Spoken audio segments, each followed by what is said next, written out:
Mabuhay ang bagong kasal, papi. Bago sakal or bagong kasal? Bagong kasal naman. Yeah. Although sabi ni Attorney Lorna Capuna na ang advice niya nga daw para sa mga babae, I heard about that. don't get married. Kasi parang siya yung iniisip na gumawa ng prenup agreement, pero Bakit hindi ba? naman daw. Is she the lawyer of Bea? Yes. Doon sa ibang libel cases. Okay. Wow. I'm so happy for them. Super. I can't be happier for them. But so much controversy is going around. Oo nga, hindi natin sure kung bakit ba, talaga bang meron silang wedding sa ibang bansa na hindi natuloy? Dahil hindi nagkasundo sa prenup? Talaga bang totoo na hindi gusto ng parents ng guy si Bea? Or ito ay parte lang lahat para dahil gusto nila ng intimate na wedding? Well, Wala number talagang one, mga ganong issue. Ano ba? di ba may marriage wedding bands that Oh yes. went around? Oo. So they were bound to get married talaga. I don't see anything wrong with having an intimate wedding. Diba? Kasi I think it got blown out of proportion. Baka ang dami ng chismis. I understand there was a big controversy or chismis about the whole prenup. Thing. Kesa ganito, kesa ganyan. But are we even sure? If it's true. Do people even know? Yeah. Ang tanging nakakaalam lang si Bea, si Vincent, and the family. Correct. And the So, closest friends, malamang. everything is speculation. Correct. But we have to kind of also understand in the Filipino culture, medyo iconic si Bea Alonzo. Of course, at ngayon kasal na lahat ng mga A-lister celebrities natin. Ng panahon natin, Ann Curtis. Sam YG. Angel- Ay, sorry. DJ Chacha. Thank you po. Thank you. Eh, Next topic. Sinali yung mga sarili. Yan mo, Ann Curtis, Angelica Panganiban. Oh wait, sorry. Hindi pa pala. May isa akong may mention na Oh, hindi pa sige. kasal. Tingnan mo. Ito yung mga naiisip ko. Correct me if I'm wrong. Ann Curtis, of Check. course, A-lister. Angelica Panganiban, Check. Angel Locsin, and now Bea Alonzo. May kulang Okay. pa ba? Kasi may mention mo yung female division. Yes, female division. Oh, John Lloyd. Oo. Diba? Sa female ako eh. Sino pa ba sa male ang mga hindi pa kasal? Well, Ding Dong is married. Oo. John Lloyd's not married. Sino pa mga kaira nila? I don't want to mention a name who was married because it's, my friend. diba? I know. Oo. Pero ito, pag-usapan natin yung kina Bea. Una sa lahat, siguro dahil growing up, nakita ko si Bea, yung love story niya. Okay. Aminin man natin, di ba? Roller coaster yung naging love stories nito ni Bea.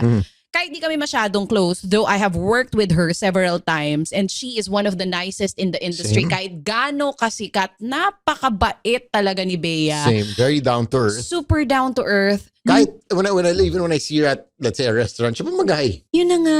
And you appreciate people like that na alam mo yun, Ang they're taas ng status si correct. Bea Alonzo to. at a certain level, but they're gonna go out of your way to say Yes. hi to you. You appreciate people like that. And we saw her love stories in the past. Kaya nung... Lahat tayo umiyak. Yes. Pag umiyak siya, iyak din tayo. Tsaka hello, ang iconic movie na Popoy and Basha. Sino ba naman makakalimot dyan? So, nung nakita ko yung photos, papi, sobrang para akong close friend talaga. Ang dami kong comment sa post niya. Bea, Nakita ko naman mga comment mo, girl. Nag-PM pa ako sa kanya. Nag-message ko pa si Bey. Oh, kasi That's nag-uusap fantastic. kami yan minsan sa private message ko. Bey, I'm so happy for you. You deserve it. Ako, of course, I'm super happy for them.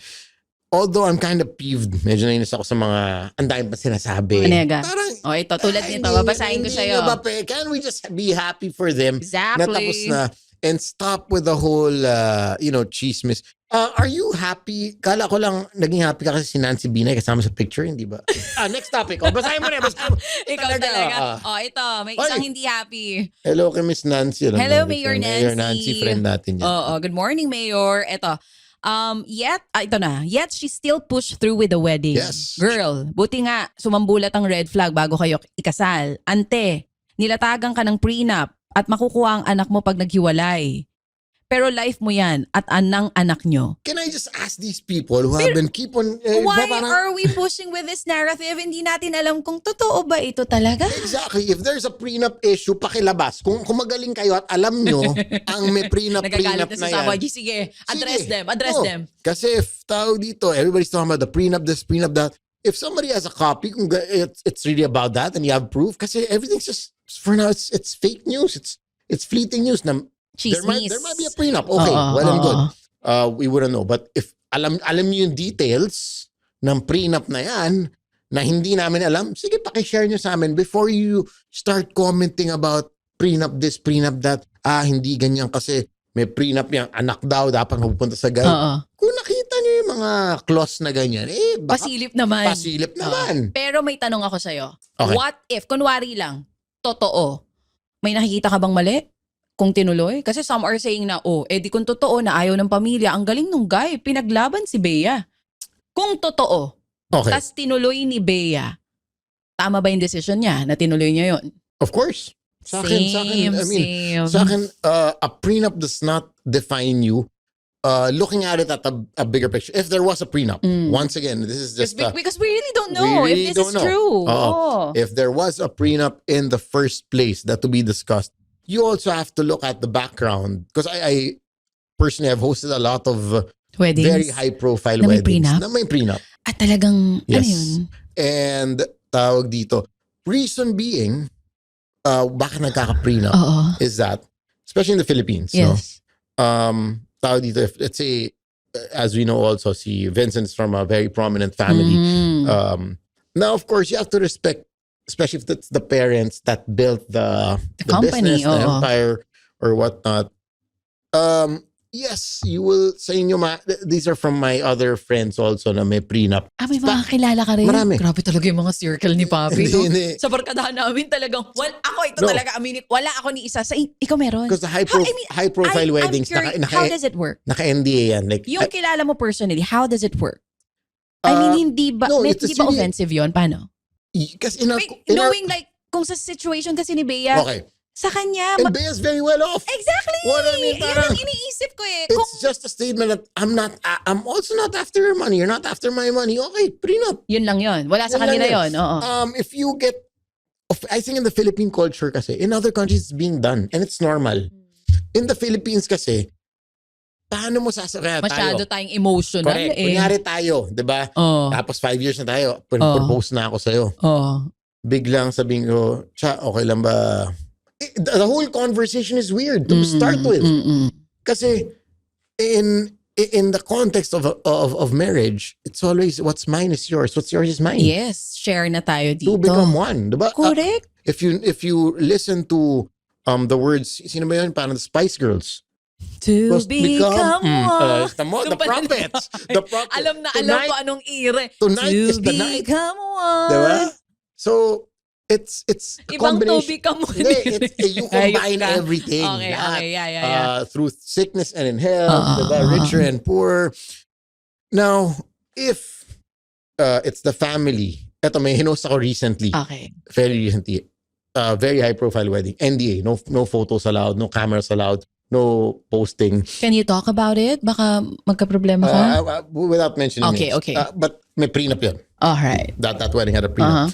And it's because it was the mom and the dad of the groom at that time that built the whole business. Okay.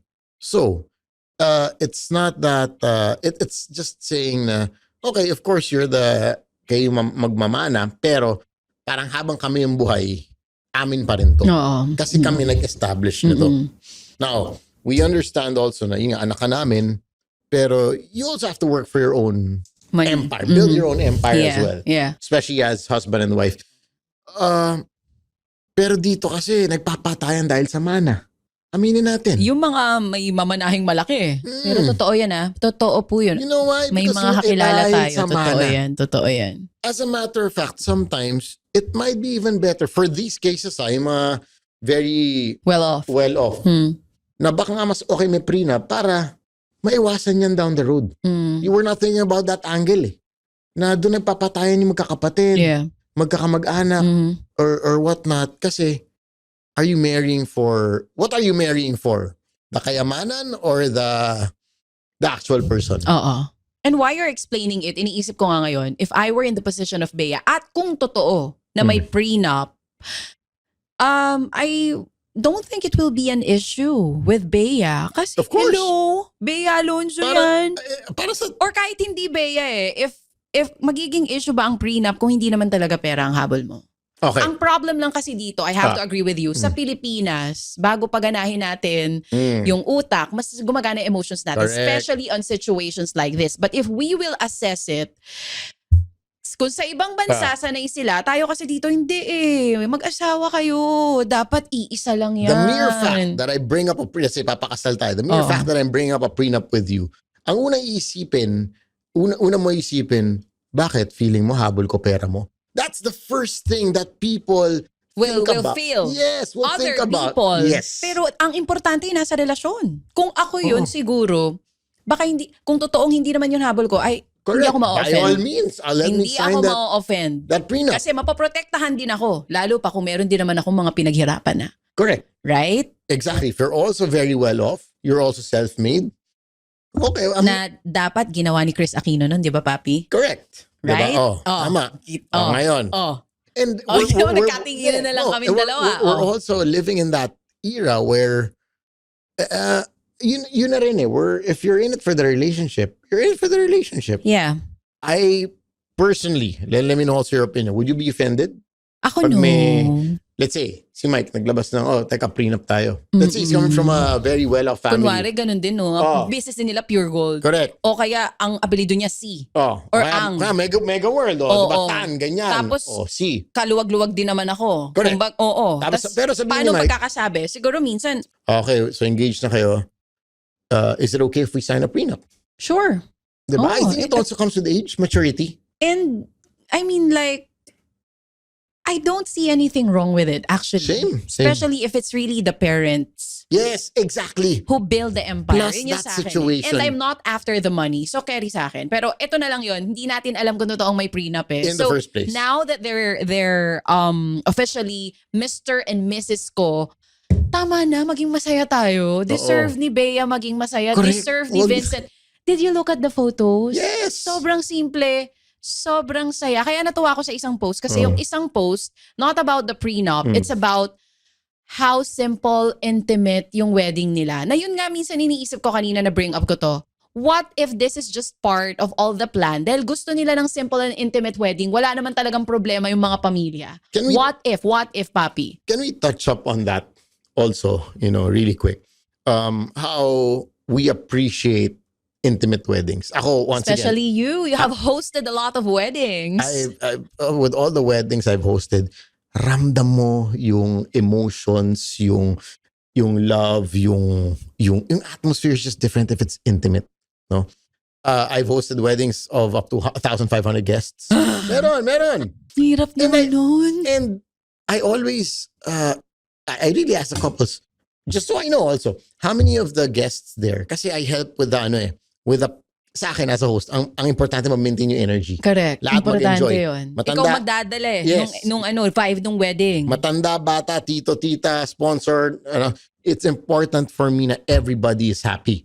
So one of the questions I ask them during the pre-prod meetings that I do is that, okay, you have 1,000 guests. How many of those are your friends? Wow. And I need to know, how many of those are the friends of your parents? So, sino ba ang nasa unahan? Yung magbibigay ng malaking pakimkim o yung close friends talaga? Good question. Kaya ako tinatanong yan. Ang ganda. Kaya ako tinatanong yan. Dun sa mga weddings na na-host mo. Because sa Pwede akin, po ba kami magpalakas ng aircon? Oo, seryoso nga. Wait lang. Umiinit yung topic eh. Saka yung usapan eh. Pakat muna. Oo. Beb, papa-aircon lang Saka kami dito. 26. Ako rin kayo. Gano'n ako lang gano'n sabi ko. Nakikita kasi pinahinaan ko kasi, Papi. Sorry seryoso ba? Isama natin to sa podcast para happy. Ang sakit ng tiyan ko. Oh, alam nyo, ayaw namin dito na nagbubutol pero Seryoso ba? nagpapaus kilikili ko talaga. Ako rin. Pinahinaan ko kasi kasalanan ko to. Kanina pa sabi ko. Kasalanan ko to. Ito na po. Ito na, viewers. Tawan-tawa yung Pucha, mga... 26 degrees yung aircon. Can I just say? Mga 23 or 22. Sorry, nakasalanan ng backlist ko kasi akala ko giginawin ako. Ay, papusta ba ko? Puta, ba't ako init na init? Sama niyo to. Pasen na Isama clip na niyo sa to. edit to. Ay, tangin na. Ay, ko. Akala mo yung topic lang. Inaway mo. Pakisama lahat pa. Wait. Tinitingnan ko siya habang nag-e-explain siya. Tatagal ako na Habang nag-e-explain si Sam, tinitingnan niya yung task. Sabi ko, puta, ba't ang init dito? Akala niya mainit lang yung topic. Habang nag-e-explain siya, hindi niya mapigilan. Tumitingin siya sa taas. Tuloy. Okay. Sino ang, you always ask, ilan sa 1-5 ang friends? Ang friends mo. Pero madalas sino yun nasa unahan? Yung importanteng bisita o yung close friends? Well, the principal sponsors will always be Yes. somewhere in front. Yun na yun, yung principal But sa akin, sponsors. next to them should be your friends. Amen. You know True. why? Oo. It changes the energy of everything. Yeah. Imagine, not just a wedding, an event, di ba? Kasama mga kaibigan mo sa table. Masaya. Di ba? Kesa yung Na mga hindi mo kilala. mga hindi mo kilala. Pero alam mo yung friends mo nandun sa likod. Correct. Diba medyo parang, shit, sana nandun ako. So, imagine being at a wedding, tapos nakikita mo yung friends mo at least within your surroundings, and given na yung parents mo, maraming imbitahan na bisita, titos, titas, and whatnot, seeing your friends around will actually make you happy. Yeah. Will bring up the energy. Yeah. So, it's very important for me to, So usually, sinasuggest mo ba yun? Just Sinasabi mo sa kanila? Sabi ko, especially for weddings with more than 500 guests, Oo. keep your friends as close as you Closer. can. Mhm. Because it will dictate not just the energy, Ganda. But Gandang also- tip yan. but also the vibe of the wedding, the vibe Maganda. of your happiness. Yeah, hindi lang siya in real life. Maging sa event mismo. Dapat pala sa wedding, birthdays, nasa malapit. Oh, Oo. usually kasi ako, even naman I myself, yung pinaka-close sa akin, yun yung mga nasa malapit. Mhm. But yeah, there are people I know na minsan yung importante, kahit di naman masyadong close dun sa couple or dun sa celebrant, birthday man to or weddings, mas ang malapit yung mga importante Yes. kesa sa ka-close talaga. Yung may malalim na relasyon talaga sila. And given, of course, your parents will probably invite, people. A lot. And Why would you allow them? have you been to an Indian wedding? Not yet. Oh my God, crazy. 3 to 5 days. Tapos, Ilan? 3 to 5 days. Tapos, average na yung 1,000, 2,000 guests. Nag-Indian wedding. Di naman Indian wedding kay ni Esa, right? No, we had a Filipino Oo, wedding. oo. Christian, sorry. Christian wedding. Oh, My question here is, sa dami ng mga weddings na na-host mo, anong mas okay? Yung intimate or yung mga ganyan 1,500? There is kasi, nagka-trend na parang pabonggahan ng wedding. May ganong trend. May ganong era. Oo. Actually, we're probably still a bit there. Baka kasama tayo doon. Kasi, can I share? Can I be honest? Isa sa pinagsisisihan ko sa kasal namin ni Mike, yung dami. Dami ng guests. Ilang guests kayo? 250. I'm sorry, 150 to 200. 200. 110. Kami 200. Pinagsisisihan ko siya up to now. Tapos pinag-uusapan namin yan ni Mike na sana magkaroon kami ng wedding na intimate pag 10 years na kami or 15 Renewal. years. Kasi na-enjoy ko naman, pero ang dami kasing nandun na kunwari nakasalubong mo sa, may ABS-CBN pa that time. This was pre-pandemic. So meron mga tao dyan nakasalubong mo, hoy, kakasal ka na daw. Anong sasabihin mo pag ikakasal ka na eh? So ano sasabihin mo nun? Kaya mo ba mag-no? Or Meron ka bang ganon? Or is yung 110, close na yon? Paano yun close na sa'yo? close. Sa akin, meron. Walang tapon doon. Like each and I I probably... don't wanna call it tapon. Hindi. Oh, Walang, no, di naman let's not call tapon. it Sorry. tapon. I'm just calling it walang person na hindi ako close to. Oh, Like meron. every person that was there, So yun ang I'm still- pagsisisi ko. I can still probably message them now. Like we don't message every day, but yeah. I can say na I remember probably all of them and they made an impact in my life. I feel like I can trim it down to 50. I think also, kung talagang Yung super intimate. yeah. So, But the beauty of, yun nga, let's talk So which about one do you like? Let's talk about the big weddings. based on your observation, saan mas masaya yung couple? Sa intimate or sa big grand wedding na sobrang daming invited na 500 man yan or 1,500 or 300? Saan mo, yung observation mo lang, saan mas masaya yung ano? It's not the size that will make the wedding happy or not. Okay. It's still the vibe, Okay. the people that are there, Mhm. and kasi kahit naman medyo malaking wedding, it's beautiful and everything. If the vibe is good, masaya lahat ng tao. Pero it's not still- the vibe. Like the couple mismo. Yeah, and then it makes everything good and happy Okay. also. So it's not the size of the wedding. It's really how you set the tone and the Yeah, vibe of yeah. the wedding.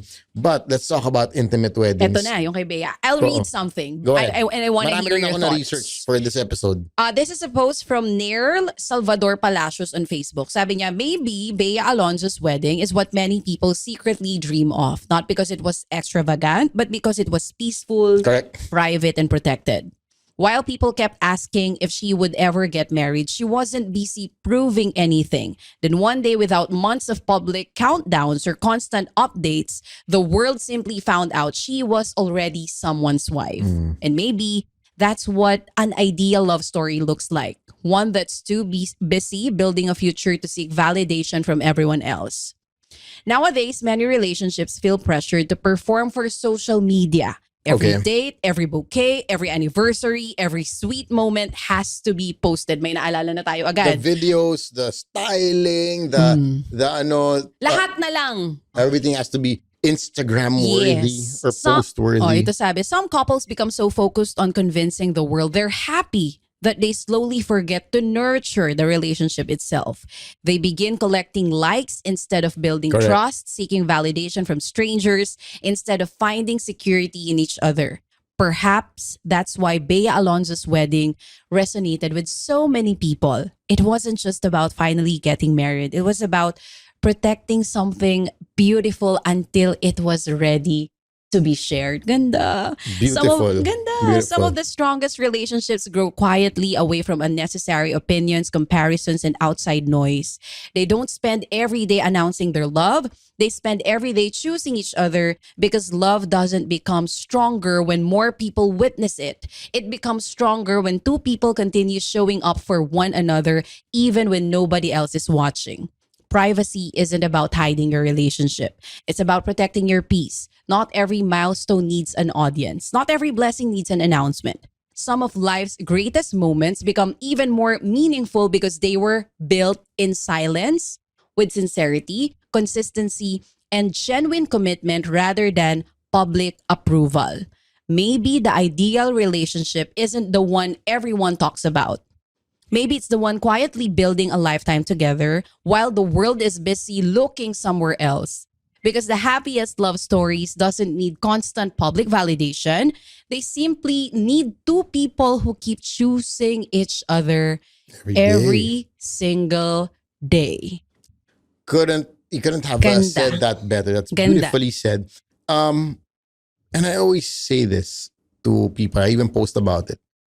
What people don't know, people can't ruin. Yeah. A lot of people forget that. Mm. In a world where everything has to be Announced. announced, a bit performative. Ang bongga ng wedding ni ganyan. Oo nga. Grabe, kinuha nila si ganito. Diba, Ay, sa itong mga style. ninong at nina. Oh, exactly. And yun nga. Gusto mo isang kwento na Gusto ko, one gusto of ko. the wild Gusto weddings ko, I gusto ko, posted. gusto ko. Philippines to ha. Yes. Ah, Okay lang yan ha. Baka mapahama ka naman dyan. Hindi, ano naman, matagal-tagal na to. Sige. There was one wedding. Probably this strikes me because like how crazy can a wedding be? You know, ang grand entrance ni bride and groom, naka-speedboat. Nagsara sila ng private island sa Palawan. Hindi yun yung catch. Okay na yun kasi I've seen mga mahilig sa motor, gusto nila grand entrance, nakakaangkas si Let's bride give sa it to motor. them. I mean, kundi, That's di ba? Exactly. I always Kundi nyo naman ninakaw sa amin eh. Di go. here's one Oh. thing that I always say, no. If you want to do it, if it makes you happy, Do it. I will be more than happy to execute your Yeah, idea. yeah. No? And kanya-kanyang trip eh. Gusto mo Go. ng big wedding, So, trip mo yun. ito na yung Go. pinaka-wild for you, yung speedboat.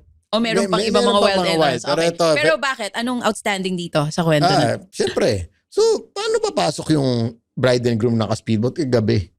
Diba? So, siyempre, kailangan solusyonan. O, paano? Naglagay ng chandelier sa gitna ng dagat. Ha? Boom! Saan to, bra? Kay Palawan? Palawan. Ay, Palawan. sorry. Mindoro pala. My gosh. Chandelier na malaki na nasa barge. Grabe no. Pag sobrang yaman mo na, kaya mo Diba? Now, lahat ng pwedeng gawin. Okay. yun nga, parang so, there are really, para sa akin, is it necessary? No, pero kung trip nyo, And they're happy with it. Do Then it. go, push for it. I'm trying to find something I posted recently that you mentioned also. While you're looking for Oh. that, naalala nyo yung, kasi we're talking about having an intimate and private wedding. Mhm. Naalala ko dito sa private and intimate wedding ni Bea, yung naging private and intimate na proposal ni Erwan Yusuf kay Ann Curtis. Ah, Naalala yeah. niyo yun? Yes. Naalala niyo yun? Correct, Kung bakit correct. nag-trending din ng sobra yun? Because yun nga. Kasi pwede ko sa sikat nila, di ba? Pwede nilang pinangalandakan yung pinakita sa buong mundo or pwedeng may ibang tao. But they chose na silang dalawa lang. I think nasa forest sila somewhere. Yes, correct. Australia, kung Yeah. saan man. Tapos may video lang. Silang dalawa lang yun nandun. And sometimes yun nga, we work so hard to project an image or para for the likes. Or gusto lang natin, Remember there was a time naman proposal naman since na-bring up mo na. proposal. Diba yung parang the dance mobs, yung kailangan malaman ng buong mundo nag-propose kung ka. doon kayo happy, di go. Ano yun? Hindi, kung doon sila happy. Oh, kaya doon happy nga. Like I said, it's still a personal preference. Yeah, No yeah, hate. If that's what you like. If you want all the people to know that you're professing your love to this person, then push for it. Kaya lang, siguro sa panahon ngayon na lahat alam natin halos sa isang Kaya tao, refreshing. mas natutuwa tayo makakita ng mga ganitong klase kasi sikat kaya yaman na tao na mas pinili ang simple at intimate na kasal kaysa magpabongga at magpabida. Kaya nila. Okay. Kayang-kaya nila, papi, di That ba? is so true. And it's a bit refreshing. True. Na parang, for somebody already so, and it could be that they're already so public, the life is already so public, everything's so public. So wait, para wala nang Wala na silang gulo. dapat patunayan din. And this is something I always tell couples and people, remember, the wedding is one day, the marriage is a lifetime. Amen. So it's important that you celebrate. Sometimes you're so busy. It takes a year, 6 months planning the wedding that you forget that the marriage is what you're celebrating. Yun ang mas importante. You're Life celebrating your love. after You're the celebrating wedding. the union. Don't get lost and drowned in preps for everything, making it so bongga. I mean, once again, if that's your thing, go ahead. But do not forget why you are actually celebrating. Ganda na sinabi mo. Because there are people na hindi naman naging malaki or engrande yung wedding because gusto nilang magyabang or gusto nilang magpakitang gila sa ibang tao. That's what they want. Correct. Yun ang gusto nila. Yun ang magpapasaya sa kanila. Yes. And if that's what makes you happy, Do it. then do it. Pero kung ikaw din yung tipo ng tao na gusto ko yung simple, intimate, and if that makes you happy, then Do go it. for it. In Personal preference yun In eh. this day and age, nobody's gonna hate you for having a big wedding or for having an intimate wedding. Or for having like no wedding at all. Yung doon lang talaga, civil wedding lang. Correct, Kayo ba correct. nag-civil din kayo? Kasi Christian eh. Kami ni sorry, Mike kasi Catholic Catholic pala. kayo. Kasi kami, Christian wedding kami. So, kailangan muna naming magpakasal bago yung actual na kasal. And alam mo kung sino lang nandun? Sino? Ilan? 3 friends lang namin Sa civil. sa civil wedding. Sa Laguna kami kinasal. Ni Mayor ba siya nun? Mayor Dan Fernandez. Yes. Mayor You Dan told me Fernandez. about this. Correct. Tatlo lang kami. Tapos even my parents, our parents didn't know about it. Really? It's just 3 of our closest friends. So lagi namin niloloko yung 3 kaibigan na namin na yon. Or 2 nga lang yata na witness sa kasal. Kasi parang sila yung ninong at ninang. Yun lang. Sila lang. Oo. Pero meaningful, di ba? Wala yung Kasi walang noise. Parang nag-McDo lang yata kami after ni Mike. But yun nga, the beauty of it is walang noise. Masaya. Di ba? And you remember it. Kasi Yeah. in a world where everybody's fighting for attention, for Yes. diba, being performative, here you are na, okay, I'm valuing what I'm enjoying this moment. Yes. I posted this 2 days ago. The highest form of peace is having no desire to be validated, Ganda. seen, or understood by everyone. No? Some people are never going to clap for you, but win anyway. Ang ganda. And if it's a Yan. win for you, it's a win for you. If it makes you happy, it makes you happy. My gosh. So, Ganda niya. Nakita ko yan. Papunta yan sa next episode na pag-uusapan natin. O, abangan nyo yan. and look at Abangan nyo this, I yan. saw this photo of them, just diba, very, They're very happy, Very very, happy. simple. Kaya we wish them well. Yes. As in, I cannot wait to see their babies. I'm super, super happy. Kahit di tayo masyadong close sa kanila, hindi Oo ko naman. talaga alam kung bakit. So, pwede ba, tantanan muna natin sila and just, tama, wag nyo na. let's just- Let's be happy for them. It's a celebration of Yes. love once again. oo.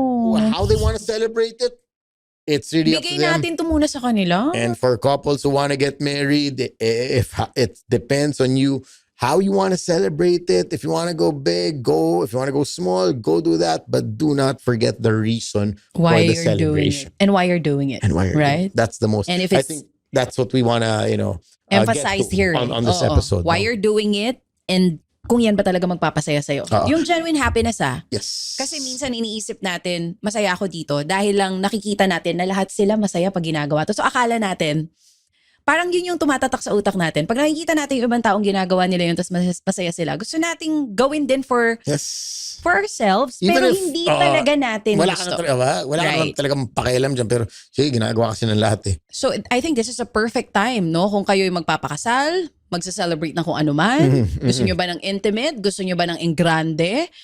I mean, like, balik kayo dun sa basic kanina. Tanongin nyo yung sarili nyo, Why? assess nyo. Why? Gusto ba talaga namin to? Ilang bisita ba talaga ang gusto? Wag na kayong tumulad sa akin, please. Pinagsisisihan ko pa rin siya hanggang ngayon. Masaya naman yung kasal namin ni Mike, but I feel like, Papi, mas naging masaya siya kung di ganun kadami yung bisita. I could have trimmed it down to 50. Okay. Kung sino yung mga 15 yun, kung tingin nyo kasama kayo sa 50 ni Chacha, no? Ayos ka, Papi. Please message us sa episode na to. Kung tingin mo pasok ka sa 50 na yun. Puta, Pucha, kung hindi ka, kung may mga, kung kasama ka sa tapon list, sorry, I'm gonna say that word again, no? Yung mga na-invite out of courtesy, no? Yung mga semi-friend ka lang, huwag ka mag-message. Kung tingin mo pasok ka sa 50 ni Chacha and Mike, please message here. Okay, I wrote Last this. na lang, go last ahead, na lang. before we wrap Kasi it up. nga nahihiya tayo lagi to say no Of course. sa ibang It's a tao. Pinoy culture. Mapa-wedding or birthday, Ah. sa lahat ng may planong magpa-birthday, kunyari 18th birthday ng anak nyo or big wedding para sa inyo, kung sino lang ang gusto nyo talagang makita doon, please, stick to that. Yes. Huwag kayong mahiya Mahiya. to say no. Huwag kayong mahiya na sa inyo yung event, kayo dapat ang masaya doon, hindi dapat ibang tao ang iniisip nyo. I made a video about that recently. I posted it on Instagram. I have watched it. I made a 2-part video. People, you do not need to invite at your wedding. Paki-reiterate. Kasi Sige, mabilis lang to. Last 3 minutes Paki-reiterate nga, oo. okay, bago ko i-recap yung episode, no. I just posted it recently. roll Espe- VTR. Gusto mo espe- pa roll VTR natin yan? Pwede naman. Oo. Papasok Sige. natin dito. Papasok natin. Roll VTR natin para lang Kasama dyan makita yung nyo. mga ex mo. Ito, sinama ko dyan yung usapan tungkol sa dapat ba invite ex mo. Oh, Tapos, sino pa? Ito ang pinaka-controversial. Sino? Ang plus ones. You do not have to invite these people to your wedding. Part 1. Let's talk about the plus ones. If your friend is married, engaged, or in a very serious long-term relationship, check. Bigyan ng plus 1. Members of your entourage. Talking about the groomsmen, the bridesmaids, maid of honor, best man. Yes, check. Bigyan ng plus 1. The rest is up to your personal preference. If that plus 1 is somebody you haven't met or have no relationship with, don't feel pressured. Remember, it's your wedding and it's okay to say no. Besides, papakainin mo, hindi mo kilala. God. In this economy, you are not obliged to give a plus 1. But if you're looking for a guide, these tips might help. Yun nga, especially the plus ones. Uy, pwede ba magsama ng plus 1? Tapos ikaw, mahihiya ka. Paano ka mag-yes at mag-no? Ay, ayan naman na no ko na yan. Ay, diba? sorry, ito lang talaga. Kaya lang, Pero ikaw kasi matapang ka eh. But for Pinoys, alam, sa kasi totoo alam mo lang. ba't ko ito pinupush? Ayoko mangyari sa inyo yung nakaupo kami dalawa ni Mike doon on stage tapos nagbubulungan kami. Sino to? Sino yun nasa, Sino to? sino yun? Love, sino yun nasa table? Ganite table. Bakit siya kumakain ng steak? And I felt bad for my closest friends because some of them napunta sa likod eh. There. I Going back to what we really felt. talked Kaya about. kami talaga pinupush namin ni Mike yan, intimate wedding, mga 10th or 15th anniversary namin. Love it. Ikaw mag-host libre. Of course. Libre papi. Ex-deal. Oo. For Chacha's Diamonds, in case you haven't noticed. Kung kailan ako naka-shorts today, no? Naku, nilabas ni Madam ang kanyang jamon. Hindi. Oh, Diba, Papi Jeff? Nakita mo, parang hindi ako makapokus dito. Thank you so much, Maya De La Rosa Fine Jewelry. Kikinang. Oo. Kumikinang-inang. Yun yung, sorry. Ang pangit. Kumikinang-inang. Ayan. Oo. Okay. To wrap this up, I wrote Okay. this little thing, no? And we're gonna end it with this. Guys, those who are getting married, brides, grooms, if you're having a renewal of vows, stop planning the wedding for your guests. Your guests are important, but remember, it is not their wedding. You need to choose every detail, every guest, everything based on what you like. It's your celebration of love. And stop worrying too much about what other people think. About them judging, ay, pangit ng table napkin. Ay, mainit. Ay, hindi mainit. masarap yung handa. Ay, pa Okay. nakaka-bad trip, ano? You don't even have to, even about what you're wearing. You don't have Yeah. the right to choose what you're wearing, What you wanna wear? what you want to wear, how you want to celebrate. And I'm going to say this one more time. Pinag-usapan natin kanina. It is your wedding, but don't forget about the marriage because that is the most important thing. Ooh, the best wedding host in Uy, the Philippines. grabe Ladies naman. and gentlemen, Sam YG. Oy, roll natin yung mga VTR, but thank you so much for joining us on Thank this you, episode guys. about the wedding, and we hope you picked Bea up and something. Vincent, invite nyo kami sa ano nyo, big wedding kung meron man. Actually, why don't we turn things around? Punta kayo dito sa Lecheng Pag-ibig. Oh, wow. Yes. Would love to have you guys. Please. It would be Bea our... or Vincent. Bea and Vincent. The cause. Diba? The cause. Yes. We would love to have you on the Para podcast. matigil na yung issue nung iba sa prenup. Ang ganda, Let's put, apat tayo, Bea, Vincent, let's put an end to it. Adi, Pero ngayon, where's our producer, Adi? Adi, can you contact? Pwede ba makontak si Bea at si Vince? Baka naman pwede ipasend po ito. O kaya, ipasend nyo nga itong video na to kay Bea. Guys, Let's Genetics, send nyo itong video na to kay Bea at Vincent, Ano to? please. If mga 1,000 na send sa kanila, malamang magigess sa atin. Malamang mag-yes sila. But then, again, uulitin namin, tantanan nyo muna ang bagong kasal. Let them be happy. Please, bigay natin tong moment na to sa kanila. On that note, let's also be happy for ourselves. My name is Sam YG. And this is Chacha. Follow us on Instagram, on Facebook, or also make sure you click the subscribe button. YouTube, we're on Spotify, we're everywhere, wherever you get your podcasts. Thank you. Be safe, be good. Bye-bye. Bye-bye.